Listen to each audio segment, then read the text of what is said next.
From the Oregon State University Extension Service, this is Pollination, a podcast that tells the stories of researchers, land managers, and concerned citizens making bold strides to improve the health of pollinators. I'm your host, Dr. Adoni Melathopoulos, Assistant Professor in Pollinator Health in the Department of Horticulture. 100 years ago, beekeepers in Oregon decided to form an association, what became known as the Oregon State Beekeepers Association. And a prominent feature of the association does a lot of different things, but they host an annual conference where you get to hear the latest and greatest of what's going on with beekeeping and in the state, outside the state, but of relevance to the state. Now, last year, many of you probably attended the conference. It was entirely online.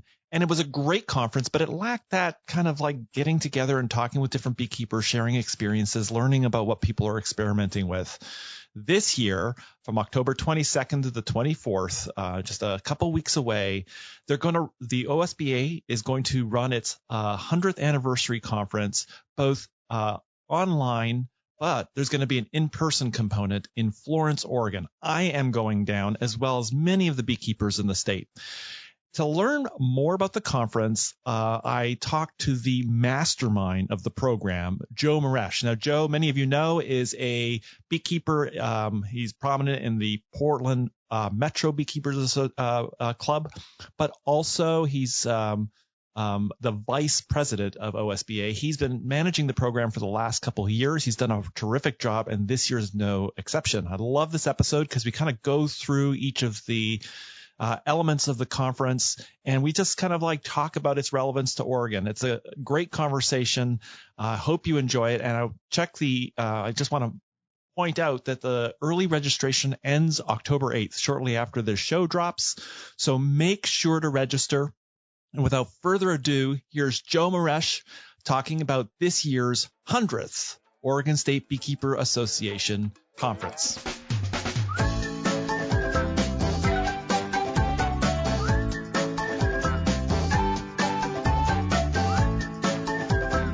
All right. Well, welcome to Pollination, Joe.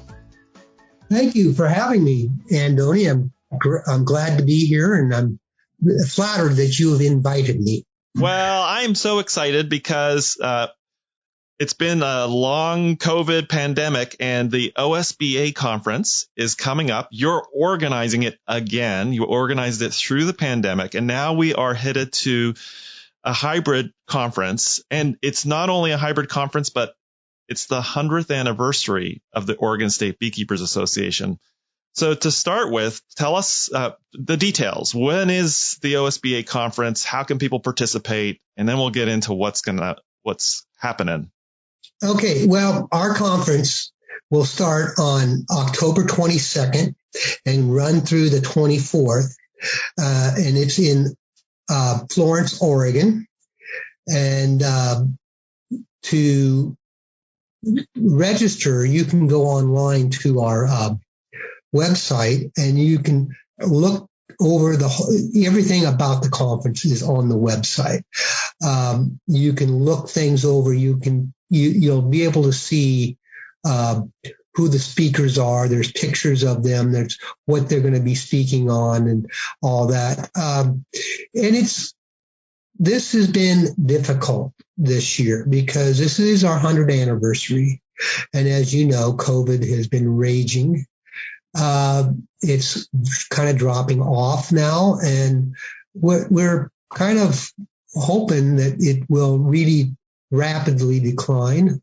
But if people are not comfortable meeting in person, then we have an option that they can just do it all online via Zoom.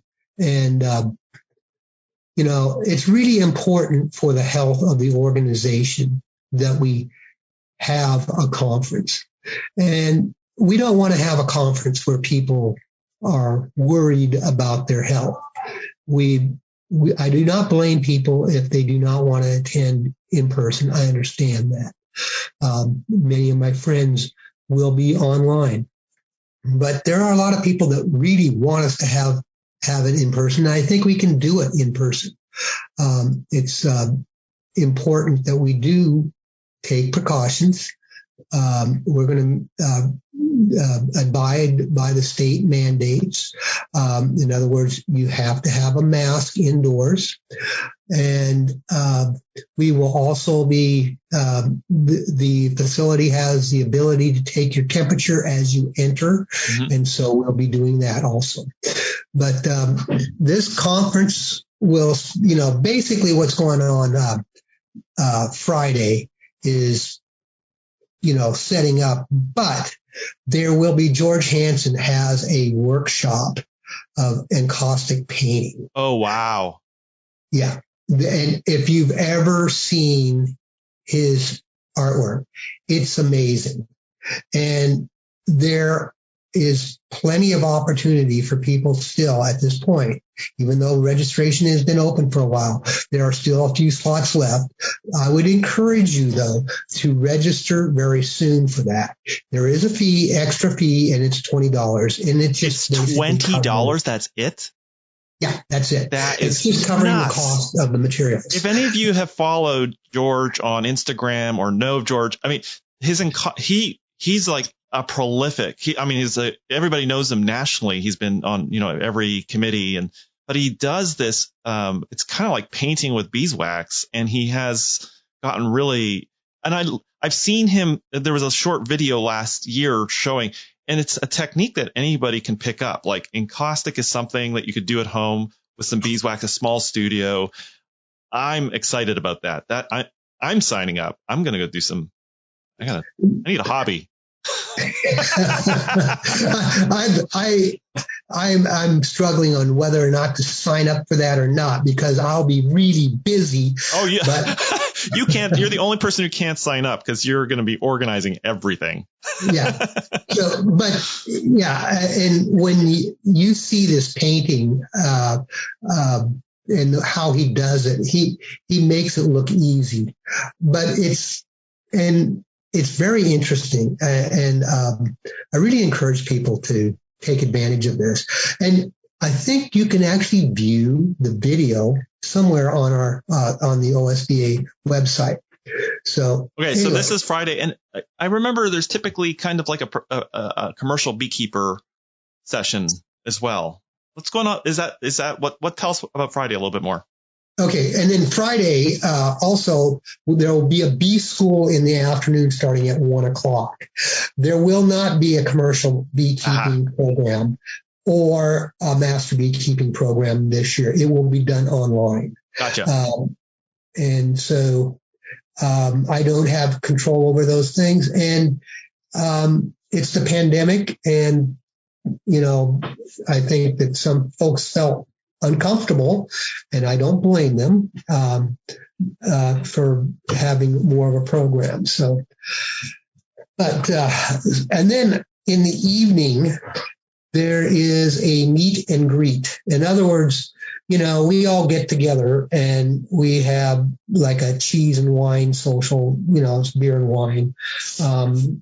And we get to meet each other before the conference. And it's light food. It's not meant to be a dinner, although some people make that their meal. But anyway, we do that cheese and wine social. So, and we were going to have music, but at the last moment, our guy Kenny Cross, for some personal reasons, had to cancel. So, but we'll still be able to entertain ourselves. And it's a lot of fun, the meet and greet. Okay. So, but also just going over the program on Friday, 1 to 4 beekeeping basics. So Dewey Karen is going to, if you're just starting with beekeeping, this is a great first event to go to. You'll be able to, kind of work through the basics before we kick off the main program, which kind of is a little, has all sorts of other things. Yeah.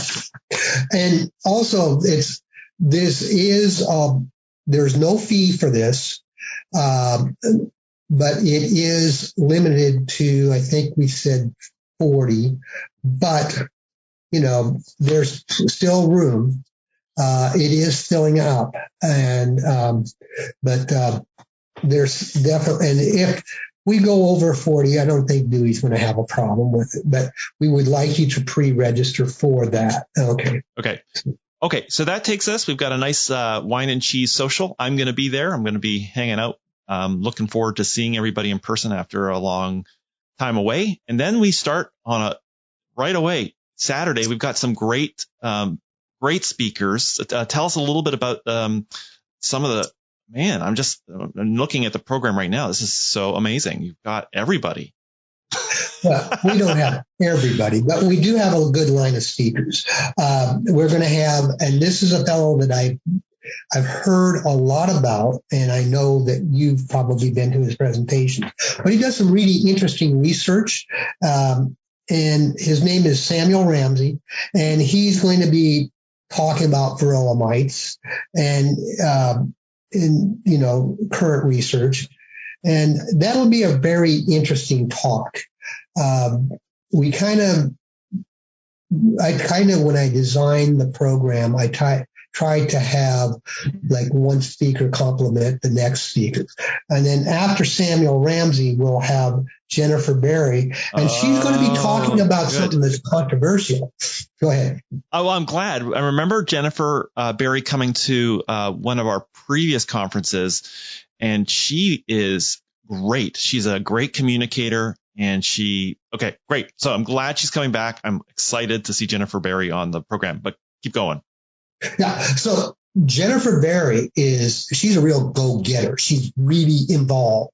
And what's, kind of neat about her is that she has a sense of humor. Yeah.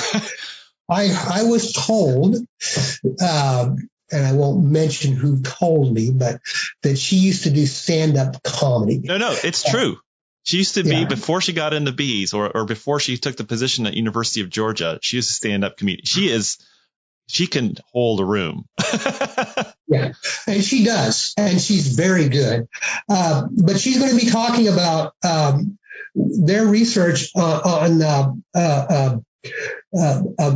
with oxalic acid and the effects of the testing that they did, and their whole program. And I think they came up with some interesting results that are not, some people on the West Coast have had different results, but it'll be interesting to hear her talk on that. It's probably controversial, but I don't know. I think that we need to hear all sides of these things. Then we're going to take a break after her talk, and then we'll have George Hansen is going to give us a talk on bee research that you can use. And this is stuff that is being done through Project APIS-M. And the OSDA and many organizations fund Project APIS-M. Project APIS-M is probably the largest non-governmental funding for pollinators. They do a lot of stuff. And George is going to be talking about this. And he just spoke at the Portland Metro Group, and he gave a very interesting talk about queen research going on. But they fund a lot of stuff. Right. They've got all that queen stuff. And George is always at the middle of everything. He's sort of on a lot of different, so he kind of gives a good overview of it's a great, I remember he always gives this update, and it's great because you kind of get a sense of what's up and coming. Like it allows you to stand back, and George sort of because Project APIS-M does. We've had them on the show previously, Danielle Downey. No, we had somebody else on the show from Project APIS-M. Maybe it was Danielle. But anyways, you can just see what's on the horizon. It's a great talk, and it's kind of like it gives you in a quick little snippet what's coming. Yeah, and George does a real good job of that. And then after George, we're going to have Emily Carlson, and she's going to talk about pesticide risks. And she's been working on. She's from Oregon State, and she's a grad student. And she's, I think, working on her PhD, and she does a really good talk. She's really engaging. And then when we break for lunch, we will have Steve Shepard will be speaking. Oh, everybody. I love Steve. Yes. And this year, he's been a little late getting his stuff to us, but what he's going to be talking about is the reintroduction of Caucasian queens into North America. Oh, good. And he, I don't know if people understand that there's a whole bunch of queen research going on at WSU, and they're on the forefront of that. And they've been bringing in biological materials such as drone semen and artificially inseminating queens to bring some of this the biodiversity back into our stocks. And so I'm really interested in this because I've been buying Caucasian queens lately. They're expensive. They're more expensive. My source is John Jacob out of Old Soul, which is out of Rogue River. They're more expensive queens, but they have traits that I think would be good for this area. They tend to make more propolis, which is kind of neat. And some people don't like that. I actually think it's a good quality in queens or bees. And then they winter over better. And they seem to have more resistance to things like mites, but who knows? The thing I love about Dr. Shepard's talks is kind of like a travelogue. So, I mean, he's just he's traveled the world looking for bees. He's always entertaining because he goes to these like remote places in the Caucasus, and then we'll find these populations. So it's always a fun talk because he's just really entertaining. But it's also he's been everywhere and he knows the kind of biogeography of, the Western honeybees really well. So it's always wonderful. And I do think the other thing is it's been, when people when I think about the New World Carniolan project or some of these other projects trying to rescue some old genetics, the populations haven't really seen any new germplasm since the 1920s. And so this is really exciting because this is brand new. When people try to do Caucasians, they're kind of using dribs and drabs of things, but this is like pure stuff coming in. This is exciting. So I'm going to be there in the front row. Yeah, me too. And, if you've never heard Dr. Shepard speak before, he's very entertaining. Oh, yeah. And so anyway, and then after lunch, we're going to have Dr. Ramesh Sagili. This is on Saturday. He's going to give us some research updates from Oregon State University. And he's going to talk about their Varroa research, their bee nutrition, impact of wildfires, and quite a bit more. And, I don't know that people quite fathom what happened last year with our bees. Some of us, like myself, keep bees up in the mountains later on in the year. And I know that that was a very trying season. I did not lose my bees to fire, but some people did. And it's real interesting what they found out. So, they did some Varroa research that I think is kind of real interesting. They did some real good sampling research. And a friend of mine, Paul Stromberg, was part of that through the Master Beekeeping Program. And I find it very interesting. So this will be an interesting talk. Ramesh I always go out of my way to hear Ramesh's talks because he's very informative. Well, and I know he's got new stuff. Like this summer, I've been poking around the apiculture lab, and they have some brand new, excellent research, the bee nutrition work that they're just doing right now. There's the classic bee nutrition. That lab has always been a world leader in bee nutrition, but there's some new work that's coming out. So it's a first glimpse at some brand new research, which I think is going to help us. When I think about bee nutrition, Joe, I think about, this year was a tough year in Oregon. It was so dry and, the season shut off, and we had a couple months there where we had to keep bees moving. And I think his new work is really going to focus on this question of like this fall problem, like what's happening between bee nutrition, winter bees, getting your colonies to keep moving when it like everything goes brown, which is, God, it's a hard year for bees It is a hard year for bees. And which is another thing that, the next speaker that we're going to have after Dr. Segulia is going to be Juliana Rangel from Texas A&M. She's great. And she's going to be talking about nutrition and the ecology of the honeybee in the changing landscape. That's her talk.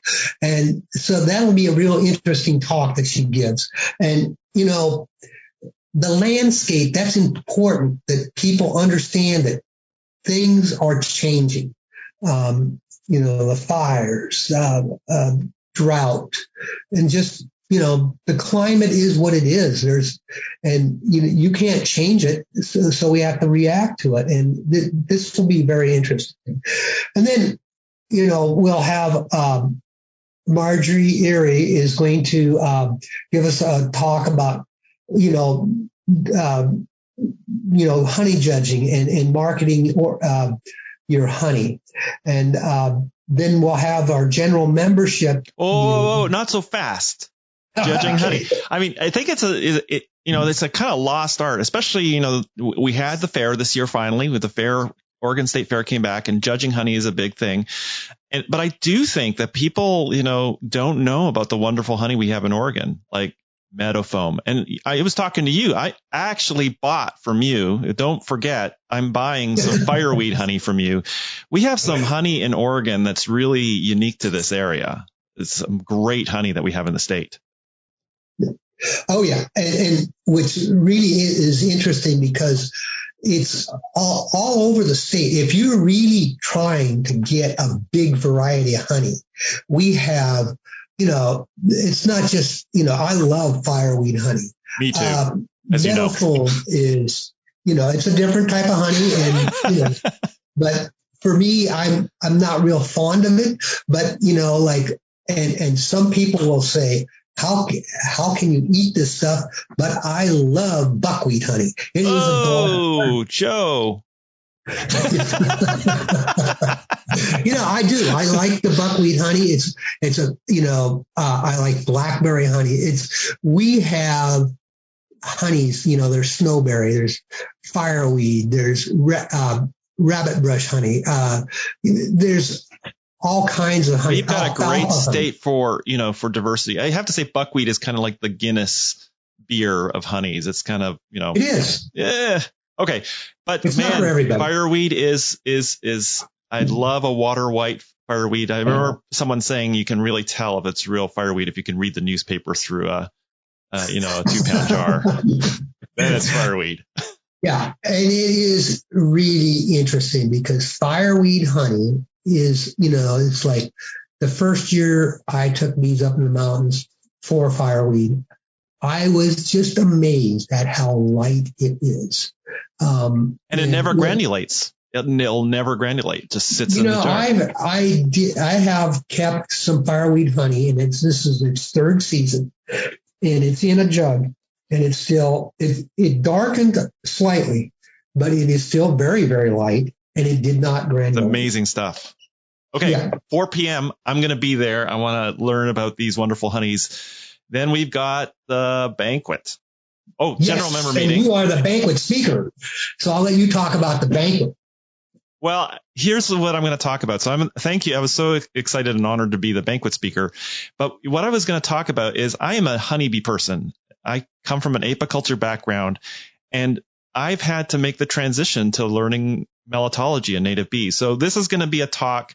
It's going to be fun. There'll be lots of pictures, flowers, bee faces like staring you in the face of that transition for me of like becoming, and some of the things I've learned, because I think the thing is that people forget is people who are doing honeybees are so well suited to general melittology because we know all the body parts. Although honeybees are a little bit odd and being, big colonies, we are in a great position to learn about native bees. And so this is going to be a talk that shows you how I did it. And so you can do it too. But then after that, we've got the silent auction. Well, the silent auction is going to end, and it's going to be online this year. There'll be the online auction, but then there will also be an oral auction. It won't be the size that it was in the past. People said, "Oh, that auction just drug on," and some people really like the auction. I love the auction.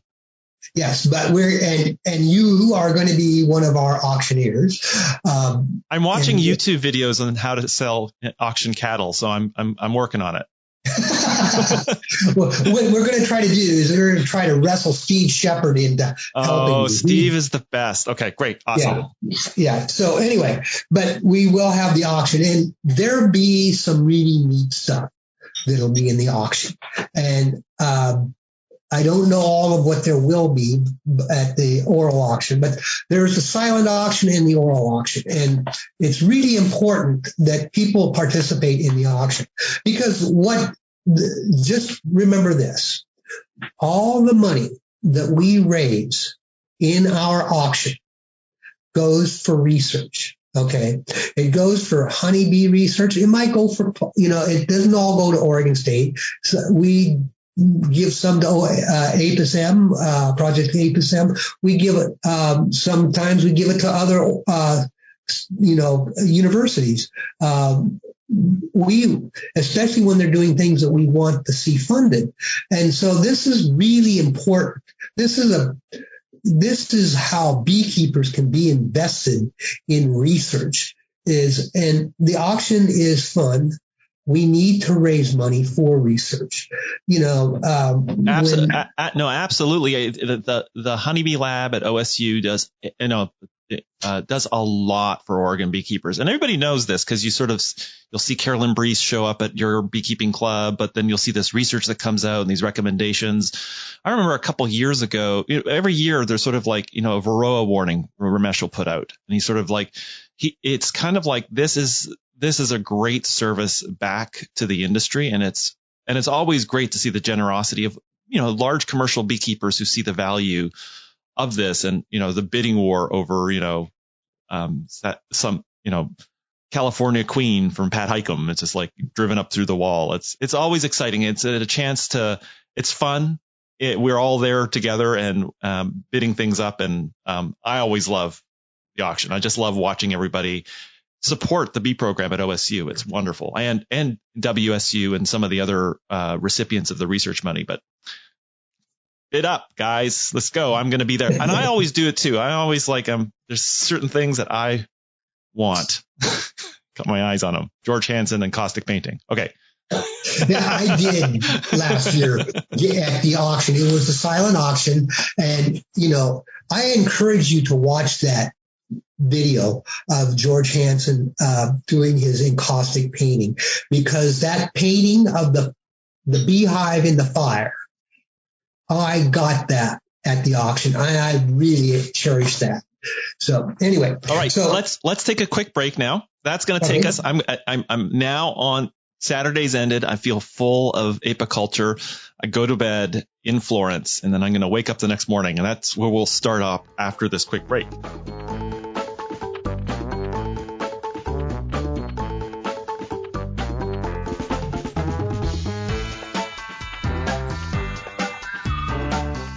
Okay, it's Sunday morning. I'm up. I'm in Florence. And by the way, Florence is just the wonderful place.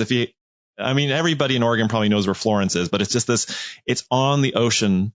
It's beautiful. And so I'm going to hear seagulls first thing in the morning. As I wake up, my cup of coffee, I'm going to go over to the auditorium and we're going to start up again. And we have Jennifer Berry joining us again. That's correct. Yes. We have Jennifer Berry, and she's going to be talking about something that is very near and dear to me. She's going to be talking about weeds and bees. And this, Jennifer Berry kind of hits it here.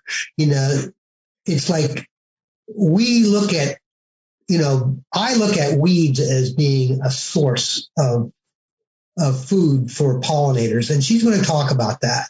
And I think it's really important that people understand we need habitat, not just for our bees, but when we put habitat out for our bees, we're doing it for native pollinators too. They're very compatible. I often think about this. Blackberries, Himalayan blackberries. People all know it's the major honey crop in Western Oregon.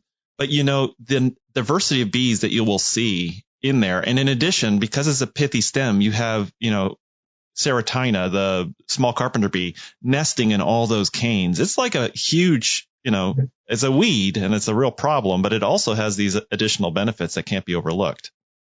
Oh, yeah. The weeds, it's pretty amazing, and it's like, think of this, Queen Anne's lace. That's basically a wild carrot. And the carrot farmers hate it. But late in the summer, it's the only thing. It's the only thing. And you know what? They make honey from it. They use it. The bees use it. It's amazing. And it's not just honeybees. But anyway, She'll be talking about those things. And then after we have Jennifer Berry, we're going to have somebody. I'm really curious. I've never heard her speak before. She's amazing. She is amazing. Keep going. Amy Bartow from the National NRCS. Okay. And that's part of the USDA. And they're part of, the National Soil Conservation Service. And she, I've talked to her on the phone, and I'm really excited because I'm a beneficiary of some of their programs. So she's going to be talking about, things that you can do on unirrigated land to have, for bees in the season when nothing else is around. And I'm really excited about that. And then she's going to tell us how, she's going to give us, a talk on, how you can fund things or, how you can do these things. And they have funding. They have programs. It's amazing what they can do. And most of us don't know about these things. And it's important that if you're into pollinator habitat, which we all should be, there are tools that they have. If you're in Clackamas County, they'll rent you a seed drill. They have all kinds of programs. You can possibly get, money for doing a planting. There's lots of programs that they run. Well, there's lots of programs that they run, but Amy specifically. So the one thing I love, I've walked, hedgerows with Amy. Amy works at the Plant Material Center, which is in Corvallis, where she trials all the plants. She knows how to grow everything. She's grown it for seed. She's grown it out. She knows the equipment.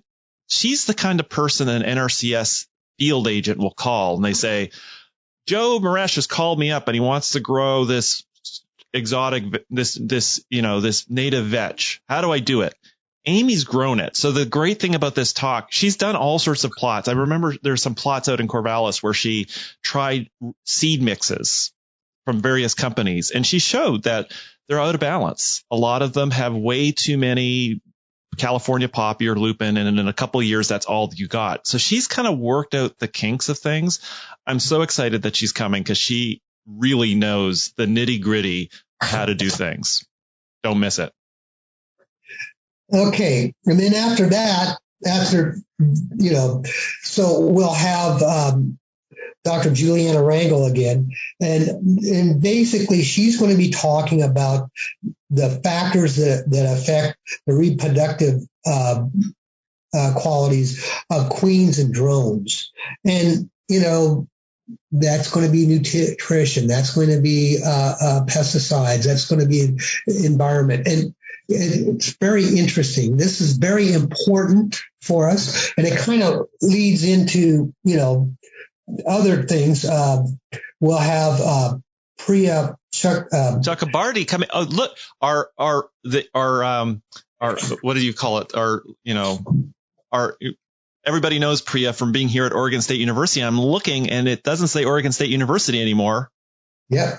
She's got a job. She's at Mississippi State University. She's coming home. That's awesome. Yeah. Well, she had a job here, and she did a really good job, and she did a lot of research on nutrition. But it'll be interesting to, to see her. And she still, as I understand it, is still working on projects that are related to. Still here in Oregon. That's right. Yeah. Yeah, and she's still following up on the nutrition and stuff like that. And then we're going to be going to a luncheon panel after Priya's talk. Oh, look, that's great.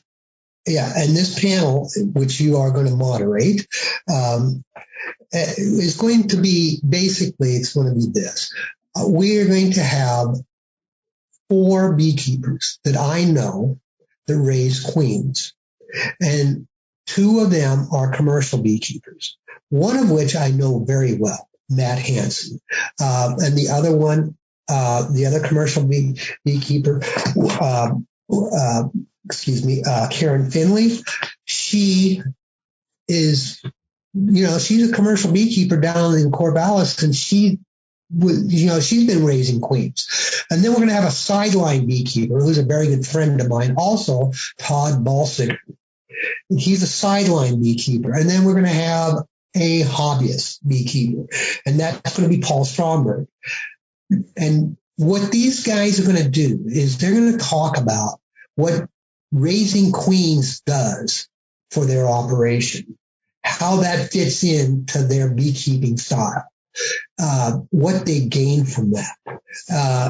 And it'll be very interesting because some of these, some of them raise queens just to, for themselves. Some of them are doing research on their queens. Matt Hansen does a lot of research with his queens. Nobody knows about it. He doesn't sell them, but he's quite good at this. He raises a lot of queens, and so does Karen. Go ahead.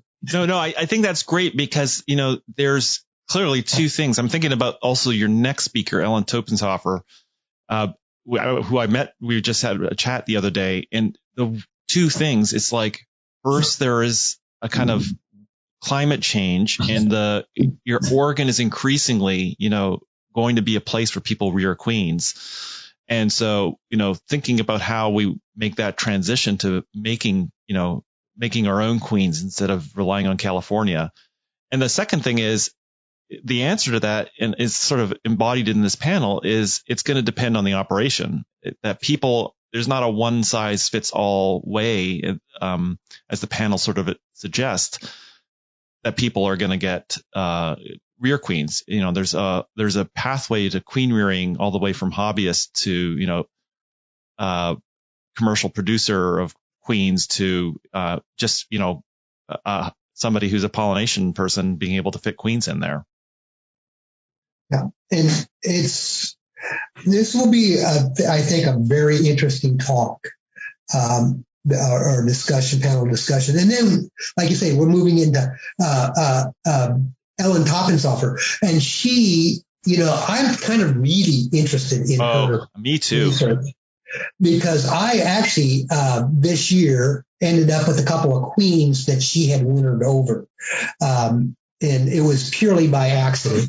But what the research that she's doing is on wintering over banked queens in this area. And she's coming up with some real interesting conclusions. And I think it's a very doable thing. I was talking to her about it, and I would have thought there'd be quite a bit of mortality. And she said, it's pretty amazing. There's quite a bit less mortality than what you would think. And where the mortality happens is right off the bat. So people, and I know there are beekeepers that I know of that have raised queens that have been able to bank them through the winter. How they do that, I don't know. Well, this is going to be I think this is where we're going to get some ideas on that. Yeah, and that's going to be really neat. That's a big game changer for us. Mm-hmm. And then after that, we'll have a break. And then we're going to have a talk again by Samuel Ramsey. Now, what he's going to be speaking on is he's changed it from what we first had it at. It's now the Fight the Mite Thailand edition. It's understanding the mysterious triple AOPS mite. Okay, this is a mite that, now correct me if I'm wrong, Andoni, because I'm not an entomologist, that is in Asia that will probably end up here. Some folks say it's just a matter of time. And we need to be able to know how to deal with this. And he's done a lot of research on this. And it's too bad that COVID came along because it shut down that research. But I'm sure when COVID is done, rearing its ugly head, this is going to go on again. And Samuel Ramsey, I think, funds a lot of this stuff himself. I'm not sure how he does it, but this is really near and dear to him. And I think it's important as we need to know about these things. If we would have known about Varroa and what to do about Varroa in the early 80s or the mid 80s when it happened here, we'd probably be a lot better off today. But, man, I'll tell you, that was the advantage of being a Canadian beekeeper at the time, is that we had the experience of the U.S. to work off, a little bit of time to work out the kinks of things. And in advance, this kind of research of kind of like anticipating the next big problem and getting ready for it. Well, I mean, it's the same with COVID. It's just like if we sort of like had all the things in place, it would, if we knew what we knew now, it would have been, probably know what to do about it. Yes, it's kind of funny how history is kind of full of hindsight there. Oh, for sure. But anyway, so this will be real interesting to see his talk. I'm looking forward to it. And then, do you have any? That's pretty much our program. We'll have some final comments. That's a big, awesome program. Good job, Joe. Yeah. Well, I've been on the receiving end of you planning the conference and just sort of like the calls you make, and sort of every one of these people you've called, you've had a conversation with. You've thought about what they do and how it fits into the program and how it's relevant to Oregon bees. I always love the programs that you assemble. You do such a great job of giving something to us that's relevant to Oregon situations. Well, that is part of our mission. That is, if you're the vice president of the organization, you're doing the education.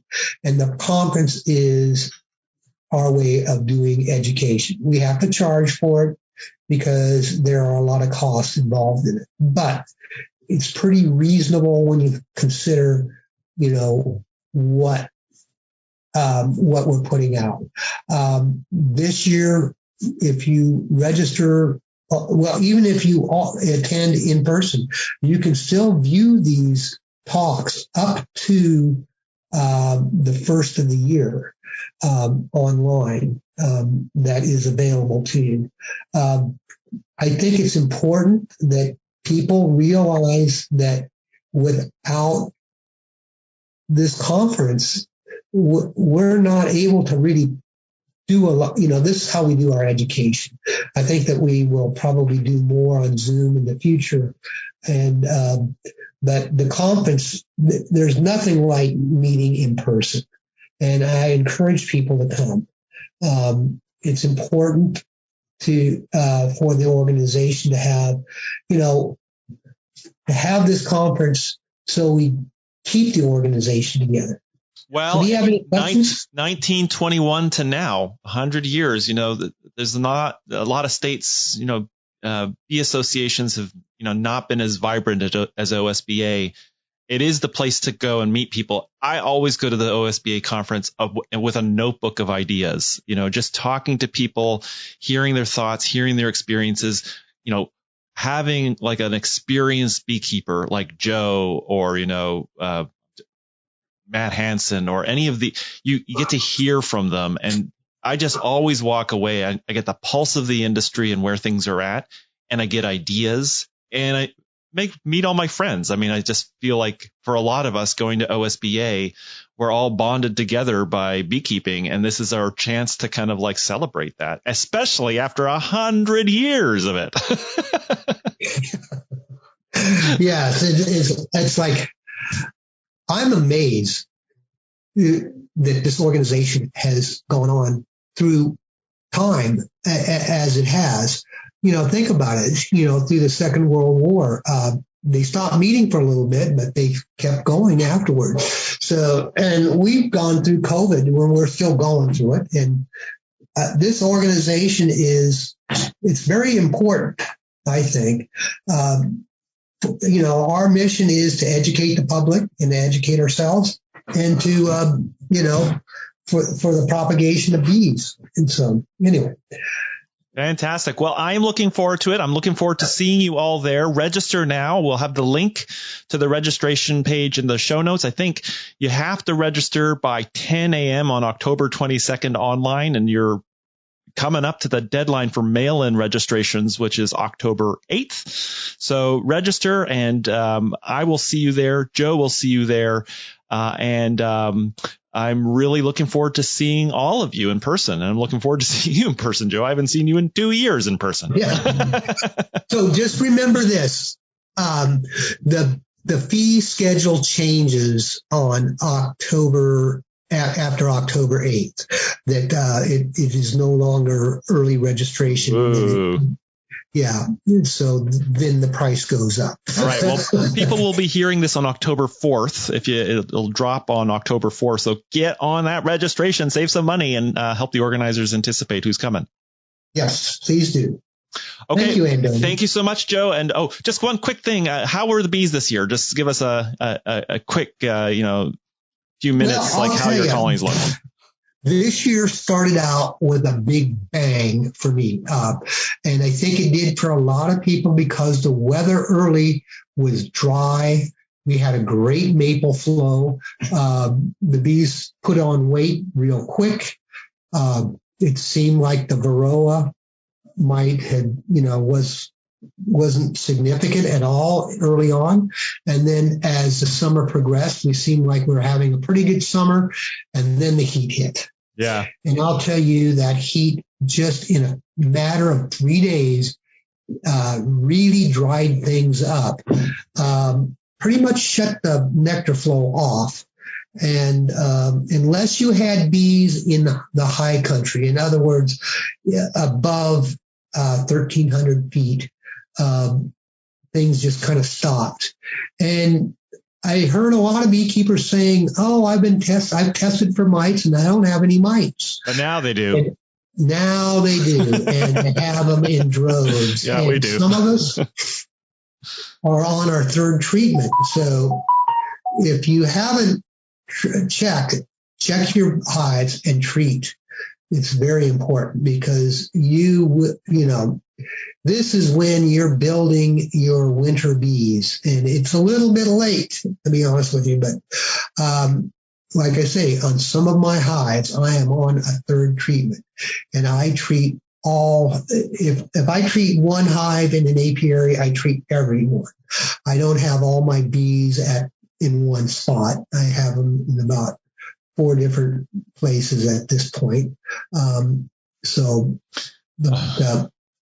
It's honey wise, I did well because I made honey early and was able to do that. I understand that some people did not make much honey, but anybody that had hives and they had supers on them in April seemed to make honey. Well, thanks for that update, Joe. And again, looking forward to seeing you. Looking forward to seeing all of you at the OSBA. Register now. If you can register before October 8th, you get you'll get yourself the early registration, and you'll also help the organizers know the number of people who are coming. So thanks so much. I'll see you all there, and I'll see you, Joe, later. Okay, good. I look forward to it.